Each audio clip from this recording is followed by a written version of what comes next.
Welcome to the Fifth Trooper Podcast.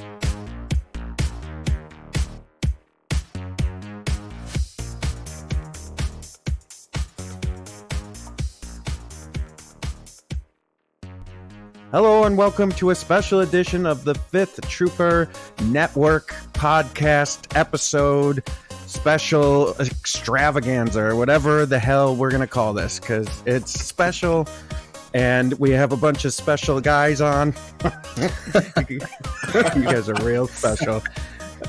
We have myself, I'm Jay Shalansky, you guys know me. And then we have Zach from the Fifth Trooper Network. Hey everyone, how's it going? And Babyface Mike from the Fifth Trooper Network. Somehow I made it back. And also our very special guest. Even though he's appearing everywhere this week, we decided we'd get him too, because why not? LJ Pena. Glad to be back, Jay. Thank you for the wonderful introduction, as per usual.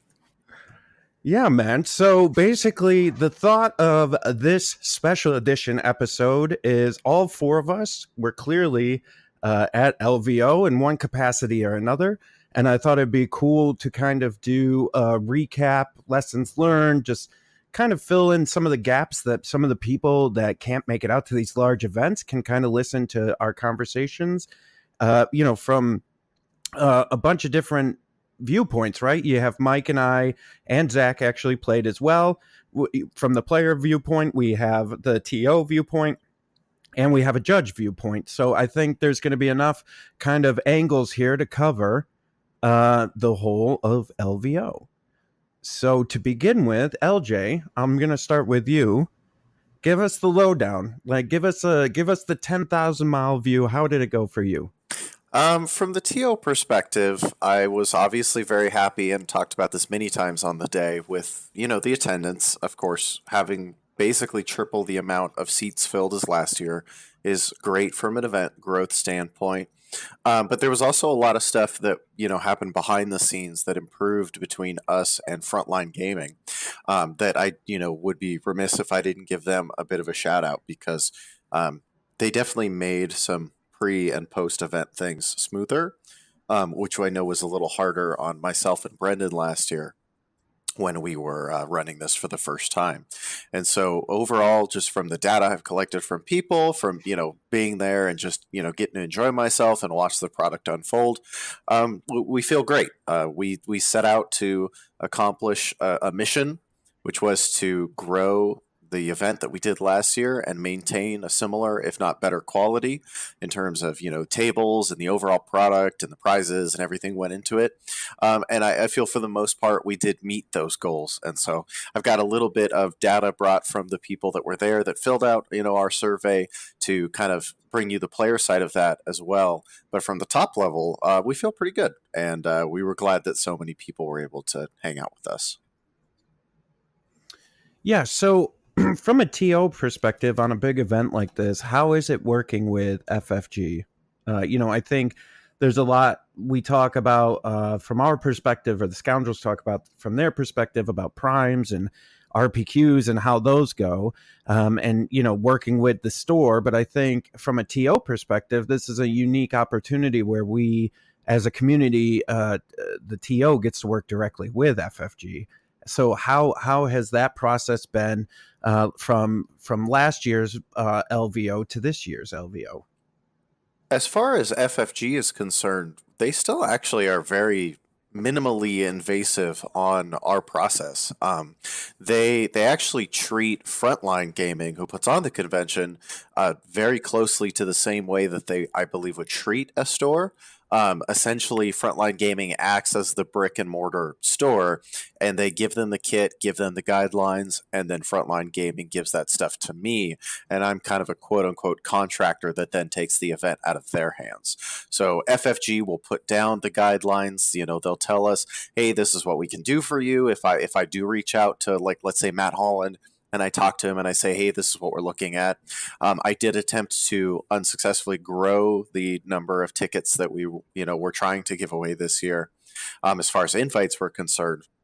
And so there is some top interactions there that I try to work with them to meld to our event And in some avenues, it's successful and it helps the event grow. And then sometimes there's other stuff we don't quite meet, but we try to tuck away for next time. So, like a good example is, the prize support.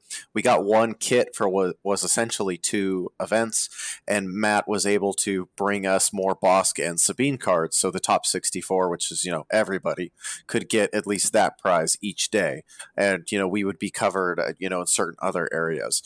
And we could maybe look into next year, even though we would probably be a grand champ again, I assume, being able to give out more invites in scale with the size of event we are. So there's a lot of that, what I call strategic level stuff that goes on behind the scenes, that I talk with them very early on, and then we kind of work with those projections throughout the months leading up to the event to make sure that everybody is taken care of.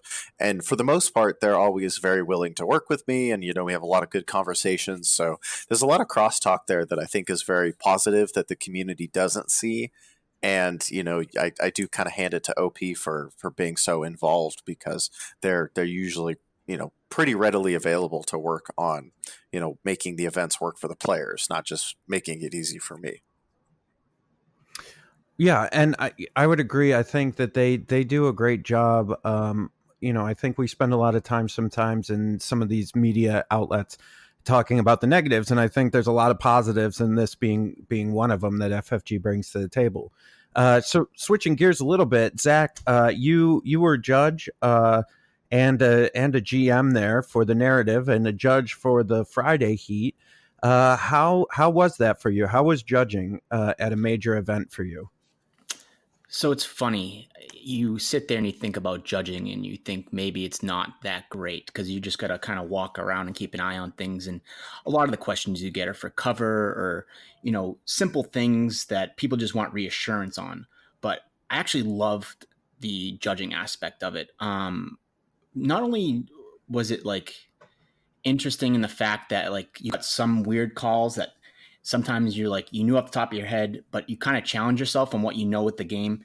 And the best thing you can do for yourself, and I put this in my blog post, is that like you're a human being. You're gonna get something wrong eventually as a judge, and you need to make sure that like you don't panic. Like I know I gave a ruling on something and I was like, you know what, hold on a minute, let me relook that up. And I went back, I was like, wait a minute, I'm wrong, let's do this.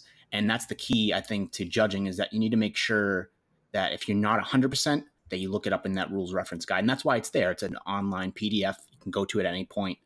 And I actually meant to print it. I didn't, but going to my phone was just as fine. It was actually a lot of fun because I got to walk around and, talk to the people that I know and talk to people I didn't know when they were done their games, even though I was trying to keep an eye on stuff. As the day went on is when I started to like really like hone in on certain games. Like, when it's the first round, everyone's kind of like getting their gears in together and it's going a little bit slower. Then the pace picks up and questions start coming in and coming in and coming in. By the time it's the 3-0s playing, it's when you really got to zone in. And that's no offense to everyone that's playing a game that, quote unquote, doesn't really count. But when it's 3-0s playing against each other, trying to make it to the top cut for the next day, you got to really hone in on those games. And it was really interesting to see how, like, as the day progressed, how more involved you get as a judge. So it was really fantastic. As far as the GM for the narrative, man, that was a lot of fun. Not to toot your own horn, Jay, but that event deck is a lot of fun, and it was really interesting on the cards that you can just throw down on people and really, mix things up. I hope that everyone that played, enjoyed themselves. Yeah, some of the feedback we got a little bit was, and I blame you guys, the GMs, was that there was some Rebel players that were like, oh, some of the cards were really strong, and it really favored the Empire players. And I was like, I blame the GMs. I don't, like, they did that. I didn't do that. It was really hard to try and balance, because not balance, but you kind of had to like pay attention to your pod and try and pay attention to like the games that were going on, and try and figure out a way that wouldn't break the game per se. I had a game where like a Vader was all by himself, and I was going to play like the airstrike card, we'll call it, right? And then I was like, wait a minute, Vader's on like 6 wounds. If this airstrike gets pointed at him, guess what? Vader's going to die to this airstrike. So I like picked it up. I'm like, oh no, we don't want to play that because that's just going to ruin the game. But so it was really like the ebbs and flows trying to figure it out. But yeah, it's kind of hard to like, keep everything balanced. It's hard to say that to a player because they want to play try and play an even keeled game, but it's the narrative event. Stuff's going to happen. Terrain's going to blow up, and things that you thought were safe aren't going to be safe anymore. Yeah, and so speaking of, Zach brought up the event deck and the narrative. So LJ, we kind of teamed up a little bit, and you were gracious enough to let us use our event deck, kind of our first test run of the event deck at LVO.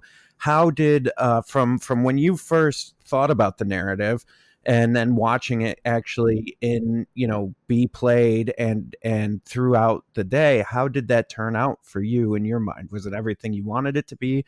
Were there some lessons learned there?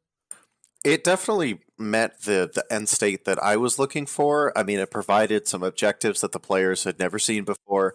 It threw a lot of curveballs, and then honestly, there was a bit of good old fashioned improvising that goes along with a good narrative event, in my opinion.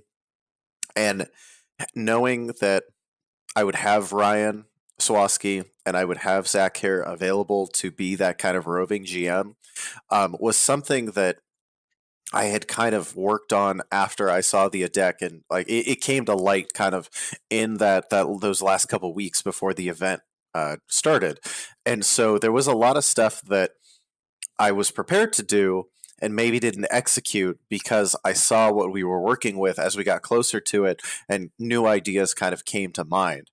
And so we didn't have a lot that was set in stone for the event. I kind of wanted to see how all of the tables were laid out. I wanted to see all these battle cards. I wanted to see all these condition cards. I wanted to talk to the Armada TO because I had my box of shipped scatter terrain that I was walking around with ready to drop on people. And so there's things like that you build your options, you give yourself a hand of things that you can do, and you try to make it all work and make sense to the players. You take a step back, you go, okay, what does this actually look like when I look at the entire event? And is it going to make a fun and interesting experience for the people that are actually playing it, the people that paid to play? And I mean, I think overall it accomplished that goal. And the event deck was a huge part of that success because it gave me a lot of flexibility to do fun things. There were so many interesting cards in there. And then after the first round, when the GMs had all gotten a little taste of playing the event deck, when the second round came around, we were like, okay, now we've seen these cards in action. How can we really use them to their full effect to screw with the players, which was the best part. So much fun. And I will tell you that Sunday, after doing this for 2 days, 14, 15, 16-hour days straight, having that event deck at the end of those 3 days was so satisfying because it's like, hey, I remember how much you were a pain in the butt during your qualifier heat on Friday. Have fun with this card. You guys have a good time. Not that I was actually vengeful against anybody, but when there was opportunities that I may have taken because I had friends on the table and could maybe mess with them a little bit. It was very cathartic for me because that's satisfying to see.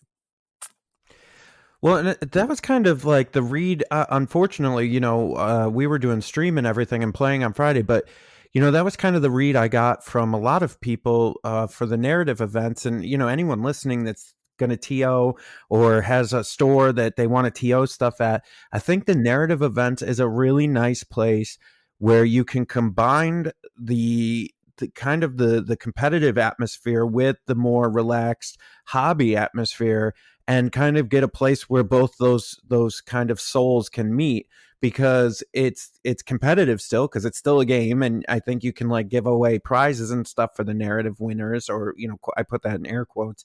But then I think with the event deck or anything that you come up with for the narrative is going to really bring in some of the other people that are just looking to have fun and have a good time. And really, I think walking away from that, most of the players that I had spoke with that played in the narrative were very excited. They were coming up like telling me stories. Like one guy was like, "Oh my God, Order 66 came out and my Jin was sitting in front of my FD cannon and it just lit her up." And so, I think there was a lot of cool like interactions there that people got to enjoy. Yeah, I mean, when you have Decaf and Kodak, members of the Discord that I'm really good friends with both Oh of them. man. And I just decided. Oh, that game was so good. It was so good. I decided to drop Order 66 before the game starts, and I said, when you deploy your units after you're ready to flip command cards, play this card. So they flip over Order 66, and they just kind of look at me like, you've got to be kidding me. So they were like, this is ridiculous. So Zach, tell the audience what Order 66 does. Is kind of cut and dry by the name of it. You put it down, and it says all of your units, their first action has to be to shoot a commander if able. So they were playing clones and droids, and they were playing Rex and Obi-Wan and Dooku and Grievous. So they were trying to figure out ways to kind of not take shots at their commanders, but it was just impossible. And of course, deflect, would trigger if Obi-Wan spent a dodge and some weird interactions. And I think Dooku died early, and I think maybe Rex or Obi-Wan died early. But the game got really spicy later when Obi-Wan had, I think, 2 dodges on him, and he was in melee with like 3 B1 droids. But this one lone B1 decided to walk into melee and punch Obi-Wan. He's 1 wound left, and he's got 2 dodges. The B1 decides to roll a crit, and Obi-Wan rolls a blank. and all you see is Matan and Decaf with his hair just like waving around like, oh, the B1 did it. And Kodak's just looking down like, you got to be kidding me that Obi-Wan just died to this B1. And it was just, those moments were what made that a lot of fun. Yeah, absolutely. That game, oh my gosh, those guys were having so much fun down at that end table. I'd be walking around at my pod, and they'd constantly be, screaming and getting excited. Decaf Matan had this new way of rolling that he was testing during the game, where he would just pick up the dice and slam them down on the table, and what face they landed on was what they landed on. And so he had there's a Rex in melee as well by the end of the game that kept hitting B1s, and the B1s kept saving. And then I think it was Kodak who did the same thing, where he then decided to pick up his dice and throw them all down, and they were also all blocks. So it was like, I bet you that's never going to happen again. And then he picks up his dice, throws them down, and it happens again, and we all just lost our minds. Man. It was great. Oh, and then I know you were walking around at a different table, but I did hijack his pod at the end of that game, and I played a card where each person gets to choose a piece of terrain that then erupts. Such a good card. And they were playing key positions. So they've each got like 3 or 4 unit leaders touching these key positions, and they just start exploding randomly. It was great. Oh, yeah, I mean, all the player feedback, all came up to us. I know a bunch of people are really excited about buying the event decks, and we're going to get to that. I think what we're going to end up doing is pre-orders for Adepticon, because there was some great feedback from the players and some of the GMs on how we could tweak a couple of the cards to make them just a little bit better, and so we're really excited about that. But talking about fun and playing, like, I do want to shift a little bit over to the competitive side, and Mike, I'll bring you in on this too, is that I don't want everybody to think, like, if you haven't been out to these highly competitive events, that it's all serious, that it's all like you're focused. But at the same time, so I was in the Friday heat, and last year at LVO round 1, I got paired up against Nima in round 1 last year, and we had this crazy hard fought battle. They do dice down at LVO, so you get an extra 10 minutes, and then they say dice down, and that's it. And literally our game went right to dice down, and if I had rolled, there was a really, really good chance I would have won, and I would have killed a unit and won. And if I didn't roll, I lost. And so, like, I think Brendan last year yelled dice down, and I was like, oh, and then Nima was like, no, roll it. And I was like, no, they said dice down, we'll just move on. So this year Nima was there again, and he and I all day long were like, we're going to get paired. I'm like, I'm going to get my revenge. And so the last game, top table, it was Nima and I on stream. You guys can all see it on our LVO, but he he beat me again, and it was a tight match again, and he is officially my nemesis now. So Oh my that is lord! You've got to put that on like a T-shirt or something. that's amazing. Yeah, nemesis. Yeah, what I forgot the wording, but destroying the East Coast since 2019. That's so good. but there was kind of like this rivalry. Like, listen, Nima and I are friends, and like he's such a nice guy, and we have a good sense of humor going back and forth. So like all day we were like needling each other, and I'm like, you're not gonna be ready for these heavies, and and like just like going back and forth, and it was just fate or kismet or whatever you want to call it, that we ended up getting paired in the final round to go into Saturday, and it was like it for anyone who saw it on stream, it was this hard fought game. I mean, LJ, you were watching it, and Mike, you weren't. You were playing that day, but LJ, you were watching it. It was a tough game, but it never felt negative, if that makes any sense. Like, it was always like it felt competitive and fun. And even though I felt bad for losing at the end of the day, it was still like Nima's such a gracious winner and such a great opponent that it didn't feel negative. There's always by the time you get to that 3-0 break point, there's always a tension. Whether you want there to be or not, there's always an underlying tension. But it is absolutely up to the players to moderate and manage that. And when the players are joking with each other, when they say, "Hey, that was a great roll, good job," when you manage that between the two, that is the difference between a good competitive game and a bad competitive game. And the reason why, I know people like myself and others have poured so much into this community is that at the highest level, that is the kind of relationship that top players will routinely have with each other. And I can't say that it happens at 100% of top games, but I see it happen so much, and it is so comforting. And I'm glad that you guys got to play each other in the last round. You've played each other in the first round of a day and the last round of a day, and we will have to see what happens next time. Yeah, and I'll say too, for anyone out there, about like being afraid of judge calls or calling a judge. So Nima and I ended up calling Keegan was our judge, which he did a phenomenal job. I felt bad for him because the calls were really tough, but we called him, I think, 3 times. We had judge calls, and it was simple calls for us, to call a judge about, but difficult for Keegan to call. But it was all about terrain, like, because I had the tank, and it's like, well, can I drive over this? Can I drive over that? Can do the Tons get cover from this? Can they move over that? And so even though we called the judge, there was no animosity there. And I'm just trying to get people out there in the world, like, it's okay to call judges and just be like, hey, you know what? We can't decide on this. Let's just get a judge. They'll decide, and then it's impartial.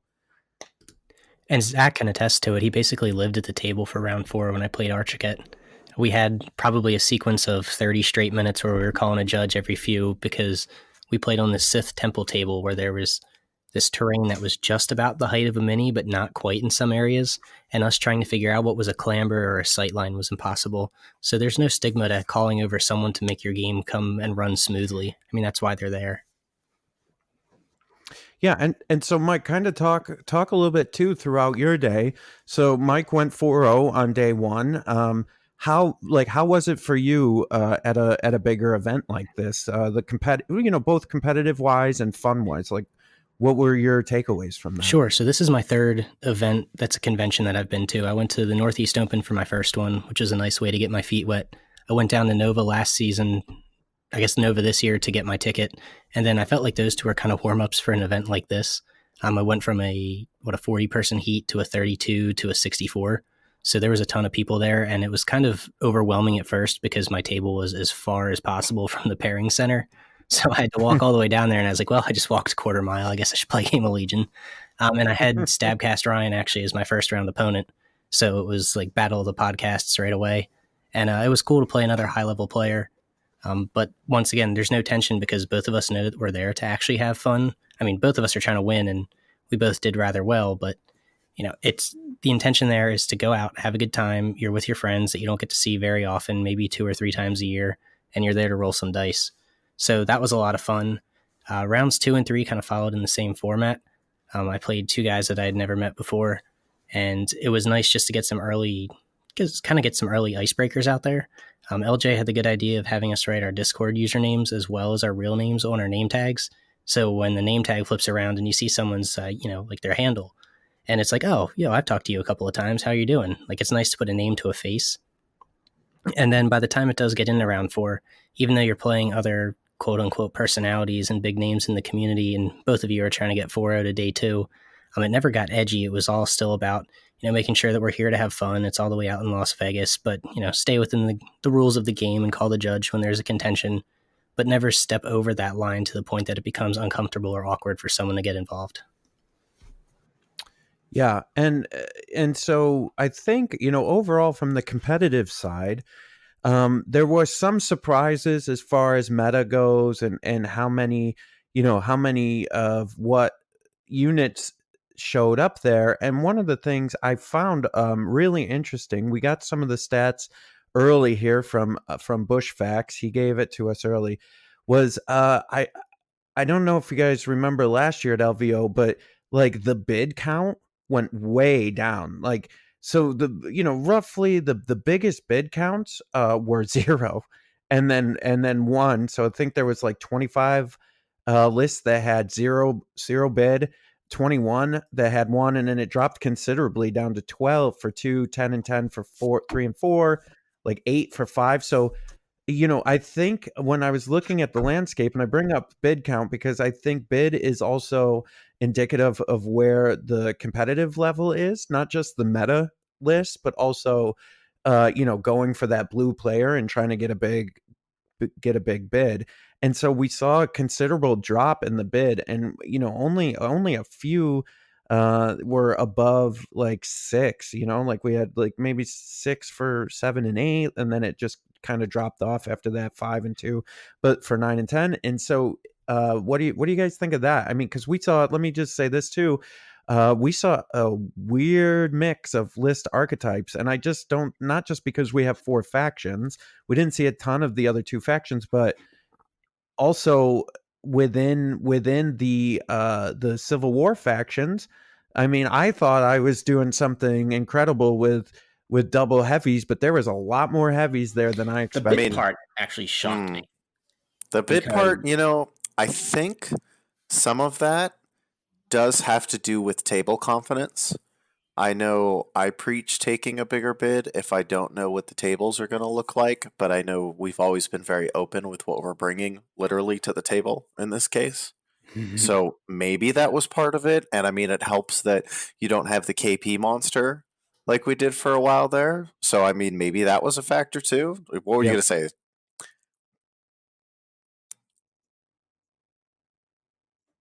Sorry. What were you going to say, Zach? What were you going to say, Zach? That's okay. Derail the whole podcast. Don't worry about it, buddy. No, He's new. He only writes for us. My kid wants Okay. muffins at 8:00 at night, and I have my parents watching him. They're like, "Can we give him muffins?" And I'm like, "No." So to get back on the bid part, yeah, I think a lot of it has to do with the tables, and so I brought clones and I brought a bid just because I'm 8 activations. I want a little bit more control. But the lower bids for like lists that would even be more beneficial as blue was really crazy to me, even without knowing the maps. But I guess people just fell back to what they felt comfortable with. And I think we're in a weird spot in the game right now where, and I think they've talked about this on Scoundrels, you either take like a 7-point bid or you don't take like a bid. Maybe you take like a 2 bid, maybe take like a 2 bid for another person playing like an 800 list. So you can like maybe have like a little bit of flexibility there, but there's like no in between that really makes sense. And what's funny is that we've had a lot of conversations, and by we, I mean like the Fifth Trooper Network, we've talked about a bidding high quite a bit. And we thought bids were going to be pretty high going into LVO, and we were honestly shocked to see it being like an average of like 3.62 or something like that. Sorry, even lower, 3.37. So, I mean, that's just really crazy with how the meta is. But I get it. People fell back to what they felt comfortable with, which is maybe, what, all right, I'm going to add that extra thing of Hunter, and I'm going to add Tenacity to this or something like that, where maybe they were cutting it for a bid leading up to LVO, but going into LVO, they were like, I'm going to take it anyways. Oh, Zach, did, you bid yeah. 8 like I did, right? So we actually doubled the average bid, and then I showed up, and all my opponents are like, "Oh, 799, 800, 800, 799." Well, I guess I just Yeah, wasted exactly. a upgrade. Right. It's really interesting, and Mike and I have talked, even more so than in the Fifth Trooper group, about bidding in excess, but it's just crazy that 3.37 was the bid average, just wild. Yeah. And it's just, so there's other like kind of things that indicate the competitive too. So like, I think this was right on where we thought it would be, but activation count average was around 9.7. The most activation counts was 10 activations, had 39 lists, had 10 activations, 26 had 11 activations. And then 12 activations was at 4. But then what really surprised me was 8 and 9 were way up higher than I thought they were going to be. So 8 was 22 and 9 was 25. 10 definitely was the winner with 39. But yeah, so it was around 10 activation average, which is good. But I was really surprised at how many 8 and 9s there were. Yeah, it doesn't really surprise me just because I know with the newer factions, they generally tend to stick closer to that number. The droids, Double the Fall was overrepresented Yeah. in the droid department. That really surprised me and honestly made me happy because you guys, probably know that that's a list I love to rock. And with the clones, they generally have the same thing where, they tried to stick to that 8-9 number, and I think Obi Rex is a very good archetype that you're going to see out there a lot. So it didn't surprise me to see those numbers go up. I think I probably was surprised by the frequency in which they did show, but that tracked with kind of what I was expecting personally. There was a lot of stats that came out that didn't actually surprise me, but if anything, I was pleasantly surprised rather than the opposite. Like to see the vehicles last year. I mean, the vehicle selection was obviously different, but like as far as Imperial vehicles go, last year we had 3 ATSTs. Yeah. In 62 people, and I mean that was it. And there was like 2 T-47s. I believe we and had then we went up to like this year. What, as far as vehicles No, go? We were in the 30s. No, ATSTs this year. Oh yeah, ATSTs. Yeah. So I mean, there were so many good changes that surprised me like that, which was nice to see. So speaking of LJ, if you had to guess the top 4 support and heavy units, what were they? What was number 1? Do you think?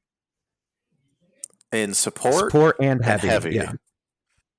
I mean, in this order, it'd be Tons, ATRTs, ATSTs, and then occupiers. Okay, so you were close, but there's a huge surprise, and I want to think that this was because of me.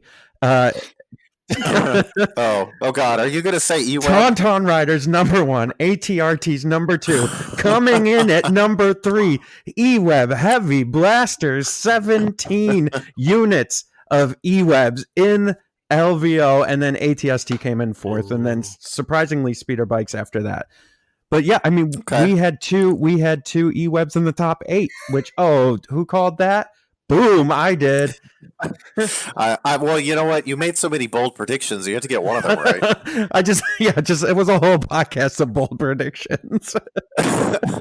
No, and you know what's really funny about that is, we do deck checks, Brendan and myself.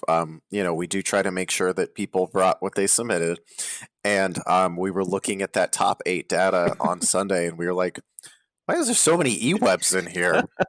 It surprised both of us, and yes, it does pleasantly surprise me. That's another stat that's nice to see because the little EWEB, should get some love. It was in a bad place at first, and with the generators going down and other things, appearing, it makes a lot of sense to throw in, and I was happy to see. Well, it. and yeah. And, I've been a proponent of these guys since last LVO, and because what they provide is good firepower for minimal points. It's 55 points, so you're like, all right, if you kill that EWEB, I don't care. You know what I mean? I'll be okay point-wise from an MOV at the end of the game. And they just lay down a ton of damage, and people are genuinely frightened of them when you put them on the board, and they will literally focus down on them while the rest of your army does whatever it wants. I'm not gonna lie. I like live, breathe, and like sleep, but then it's Legion after that. I don't even know what the E-Web throws for dice. You son of a gun. Are you kidding me? No, I have no idea. Yeah, I think Fired. he said that just to mess with you. Guess. Go ahead. Guess. Try to take a guess. Geez, is it 2 black, 2 white, and a red? Maybe. Yeah, it's almost, yes, that's exactly. It's almost triple rainbow. Did you just Oh, set so I did. yourself All right, up? I or nailed it. double rainbow? Sorry. You just set yourself up to look smart. No, honestly, I had no idea. Every time it goes on the table, I'm like, is that 4 health or 5 health? I can't remember. And I'm like, wait a minute, what does it throw for dice? I swear to God, I had no idea what it was. I just took a random guess. I was like, I think it has All a red. right. I think it has a red in there, but We've had enough. Okay. I thought we wanted to talk webs. I don't know. So some of the other numbers we saw was I don't think any of these are surprising, but on the Rebel hero count, Leia was the number one hero the Rebels took, followed up by Sabine, which was the big shocker. I thought for sure it would have been Luke, but Luke, Chewie, and Han all were equal at 9 counts of each one of those, that's crazy to me. But okay, that's cool. And then on the Imperial side, I think a little surprising, but you had Veers at number 1 with 27, Krennic at number 2 with 18, and then Bosk following up with 10. I thought you would see more Krennic than Veers, but it doesn't surprise me with all the vehicles having Veers be the commander for those. Yeah, I didn't expect Veers to have 9 more than Krennic. I thought it'd be closer to 2 or 3 if they were going to top one another. Yeah. Yeah, it was really strange. And Veers actually being the most played hero of all the factions, with Leia coming in a few after him, and then Krennic, and then Sabine. So that it was really interesting mix up there. I think on the other side, on the core trooper count, no big surprise there. The number 1 core trooper that was taken was Rebels, followed by Shores, followed by the Mortars, and then Stormtroopers. I think that's about right. Yeah, that pretty much tracks with, I think, what people were expecting. I know one of the big quote-unquote surprises was that ATRTs were so much closer to Tauntauns than people thought, but they've been on people's radars for a while, and a lot of people, I think, wanted to try and see them and get it out of their system, as it were, because they knew Tauntauns were good. It's like, okay, what's the point when they're great? Not everybody is in it to take the top spot on Sunday. So I think it was good because you saw a lot of people test stuff at LVO they might have not done otherwise if we were already at Worlds. Yeah, for sure. And, so then the top upgrades, no surprise here. The T-21B Trooper, and Comms Relay came in 1 and 2. Those are, shorelines, right? Like we saw a bunch of those. It looks like the Imperial Sniper was next at number 3, and then Recon Intel coming in at number 4, followed up by Tenacity. I think that all tracks with the meta. None of that was incredibly surprising. Yeah, no. I mean, it's actually funny. Would you have said a year ago you would have seen 41 targeting scopes? No, and then frag grenades, like almost in last place for 17 upgrades. frags. Yeah. It's just crazy. Yeah. Talk about targeting scopes making a comeback. Yeah. That's crazy. I mean, the points drop helped them, and then obviously, as we've seen, aimed shores and targeting scopes are pretty lethal. Yeah. So is Bosk. So yeah. Speaking of Bosk and being pretty lethal, this gives me a great segue into talking to Mike. So Mike, you made it to the top 8.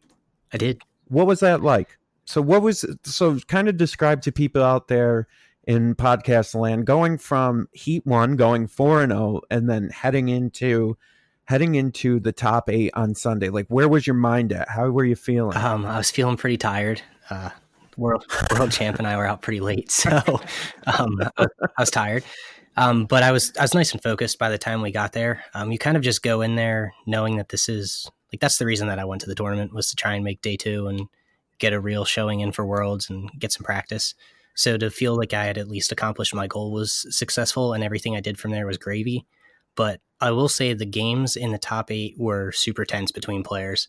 I don't want to say that they were negative, but both the tables next to me had some intense discussions whether it was rules related, time related, gameplay related, and you could really feel the intensity level of the games ratchet up another notch. And it went away from having that, hey, we're just here to have fun, to I'm here to win, and I know you're here to win, and no one's going to let any BS go by.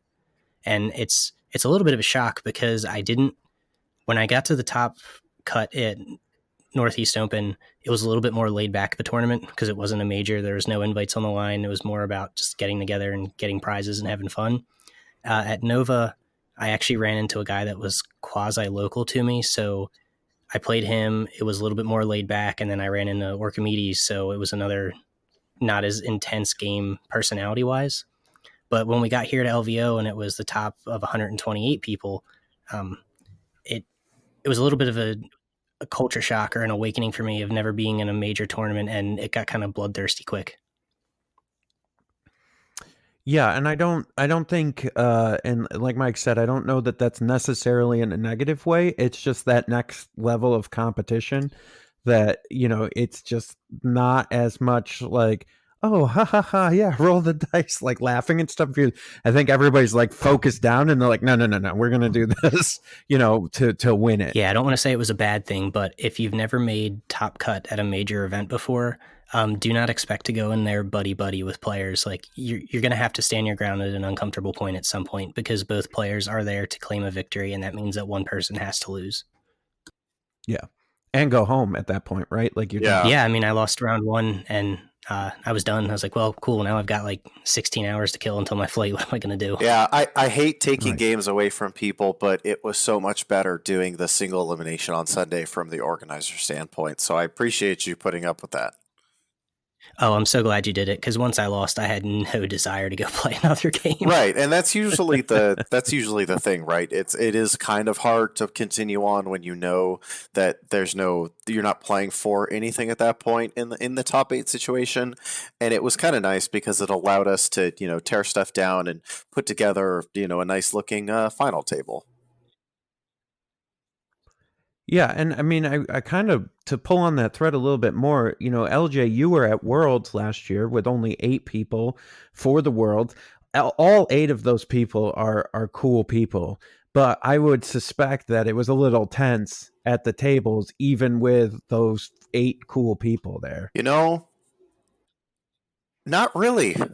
and Okay. That's like counter to the experience Mike had at LVO, but it's kind of true. I mean, Kyle and I are weird when we play each other. It's tactical, but we congratulate each other on small stuff when it goes the other person's way.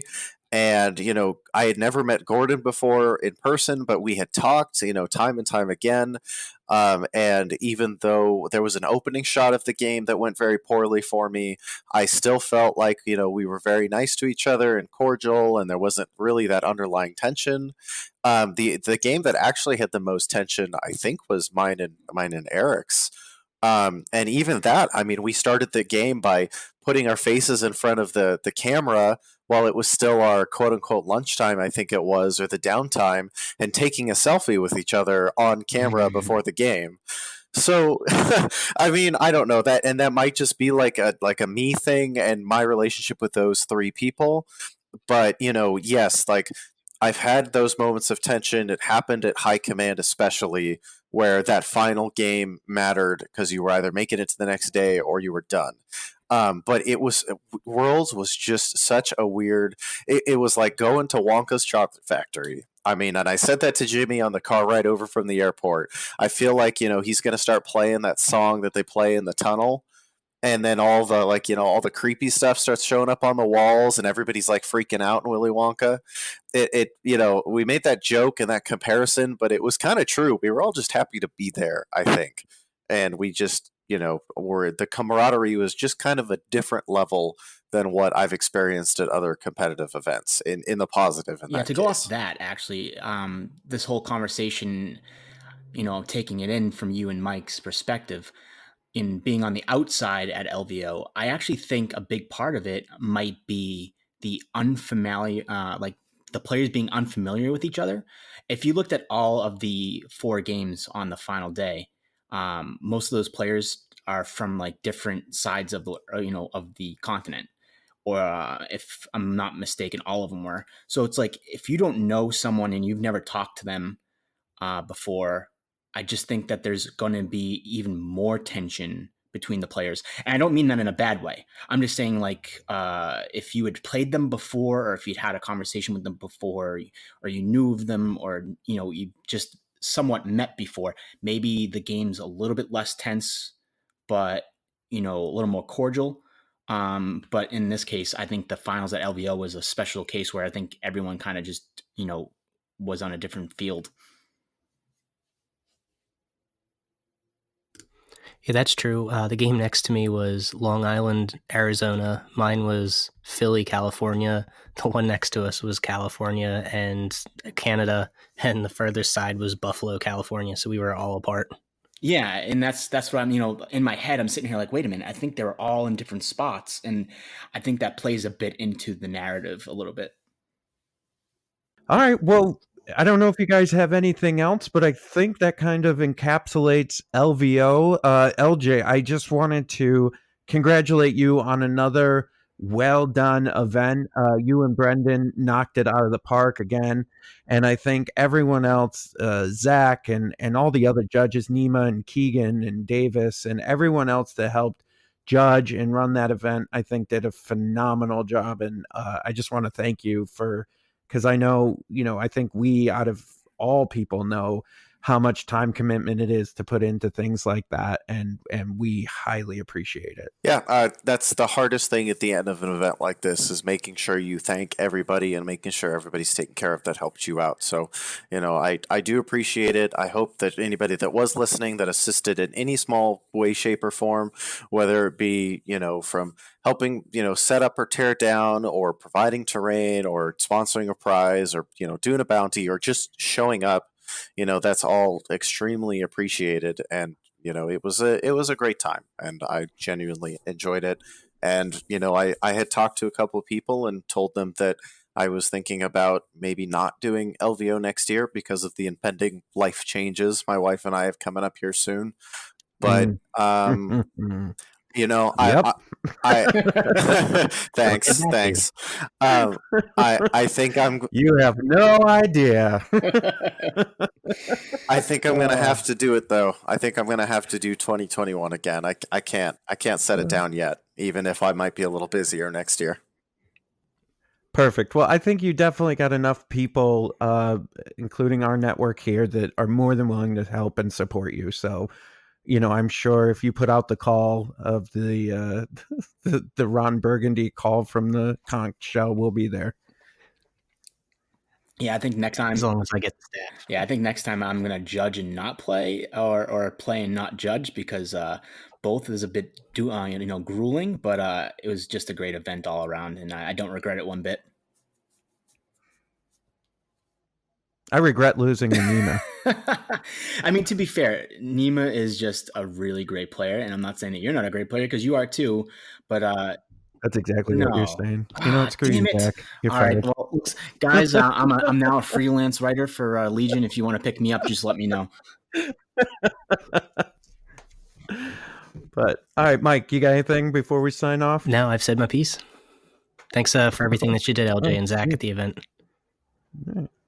Well, and yeah, thanks everybody. And for everybody here at the Fifth Trooper, thanks for listening to the LVO wrap-up special. We'll talk to you later. Join us next week for another edition of the Fifth Trooper podcast. This has been a Fifth Trooper production.